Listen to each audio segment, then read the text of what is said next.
Good morning, South Salem High School. I'm Carson Sweeney. And I'm Ethan Speck. And this is Saxon News.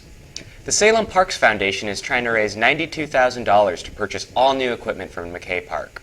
Considering the park's equipment is going on 40 years old now, the city is deeming it unsafe for use and will be working to replace it with all new equipment.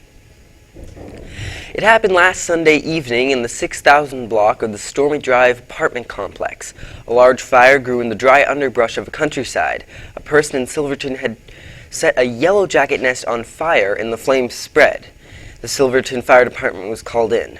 Luckily, nobody was injured, with the exception of the person who had started the fire and was treated for smoke inhalation.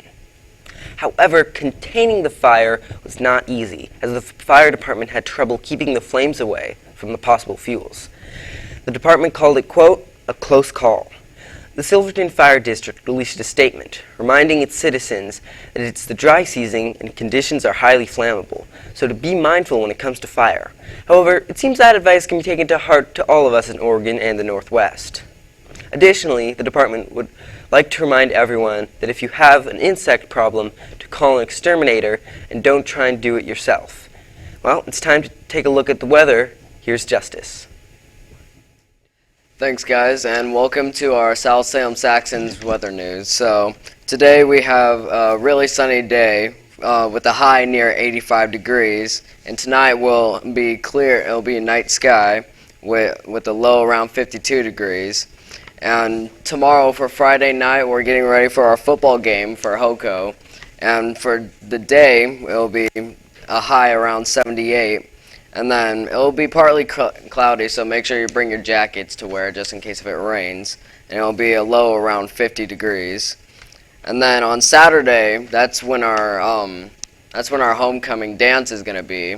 But during the day, that's going to be a slight showers and partly sunny near 71 degrees.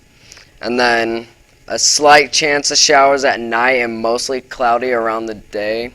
Around night.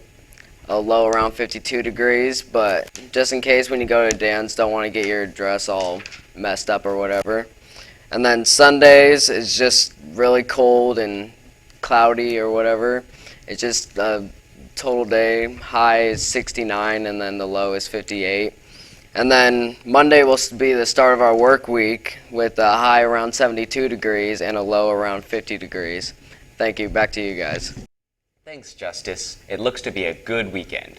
The cherry trees at the Capitol Mall may be removed due to reports of the roots damaging the parking structure below. Considering that there are only 24 inches of soil between the park surface and the parking structure roof, this assumption doesn't seem to be too far-fetched. But, just in case you're going to miss the flamboyant foliage, don't you worry. In their place, the Department of Administrative Services is planning on adding smaller trees that are much less likely to damage the structures below. Earlier this week, on the 23rd, Salem held its annual Rotary Multi-Sport Riverfest Triathlon, which introduced swimming as a new event. Last year was supposed to be its introductory, however, due to high bacterial content in the water, that wasn't the case. The biggest football game of this year is coming this Friday. Our Saxons will play against Bend Senior High School. On that day, we will have the assembly schedule, so make sure to wear your Saxon gear at the assembly.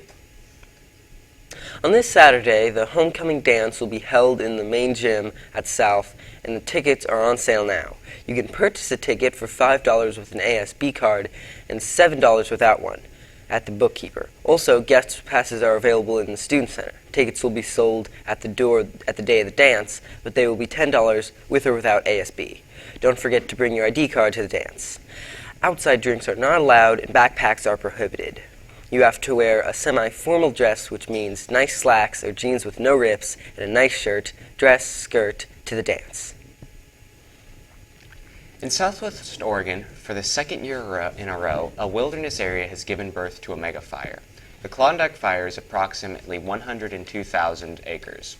Fire crews have reported that they are continuing to strengthen control lines, and the overall strategic objective hasn't changed. Officials originally hoped to put the fire out immediately, and firemen said that they were planning to put out the fire as safely as possible. However, it ultimately did not matter, as high winds have pushed the wildfire out of control and towards the highway. This fire eventually combined with another wildfire known as the Taylor Creek Fire, creating a much more high-profile fire. Oregon legislature is recommending more funding and staff in response to the algal water crisis, even considering allocating more than $1.2 million to better prepare state agencies for algal water contaminations, such as Salem's drinking water crisis. The Oregon Health Authority would receive $160,000 permanent position and one temporary position to staff the state's drinking water program. The Department of Agriculture would receive $75,000 for laboratory equipment, and one temporary position at the Department of Environmental Quality would receive $380,000 for cytotoxin testing positions. Well, that's all the news for this week. This has been Saxon News. Thanks for watching.